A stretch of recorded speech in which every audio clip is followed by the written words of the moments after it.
Right Honourable Prime Minister. Mr Speaker, I move that the House express its support for the people and government of Vanuatu and other Pacific neighbours affected by Cyclone Pam.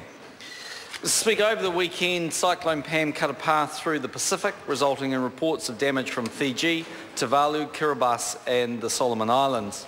However, the most severely affected country is Vanuatu.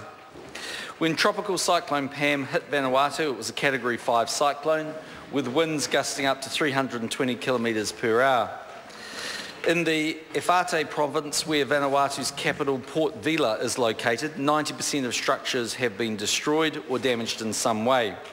Thousands have been left homeless, and sadly there are now reports of 24 confirmed fatalities. The most concerning thing is that reports of damage are still to come in from the outlying islands and remote provinces. Cyclone Pam is already the worst disaster in Vanuatu's recent history, and as we get a better picture of the damage outside Port Vila, we can't rule out the scale of this catastrophe increasing dramatically. The thoughts of all New Zealanders are with the people of Vanuatu at this difficult time, and we want our neighbours in the Pacific to know that they do not face this disaster alone. As soon as we were able to on Saturday, we launched a Royal New Zealand Air Force P3 Orion to conduct damage assessment flights over Tuvalu, the First Nation in Cyclone Pam's path.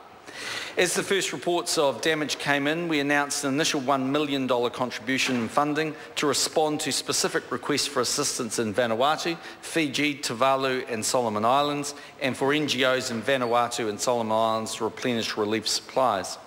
We also sent a Royal New Zealand Air Force C-130 to Vanuatu, carrying 8 tonnes of relief supplies and emergency personnel. There have now been 2 further relief flights to Vanuatu, and we've upped our funding contribution to $2.5 million. Additional aid flights will depart today, and we will continue to assess how we can best assist the people of Vanuatu.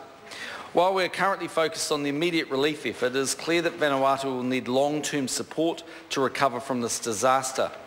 We already have a significant aid program in Vanuatu focused on the redevelopment of port and waterfront infrastructure, and we are looking at how we can best support this long-term rebuild. There are a number of New Zealanders in Vanuatu, and I know some families in New Zealand are also facing an anxious wait for news. Ministry of Foreign Affairs and Trade consular officers are contacting New Zealanders in Vanuatu to confirm their well-being, and at this stage the Ministry has not received reports of any New Zealand casualties. More than 80 New Zealanders were brought home last night by the Royal New Zealand Air Force, and our High Commissioner is working to ensure that those who do need to leave urgently can do so now that commercial flights have resumed. Once again, the thoughts of this House and all New Zealanders are with Vanuatu as they confront this calamity, and they can take solace from the fact that they do not stand alone.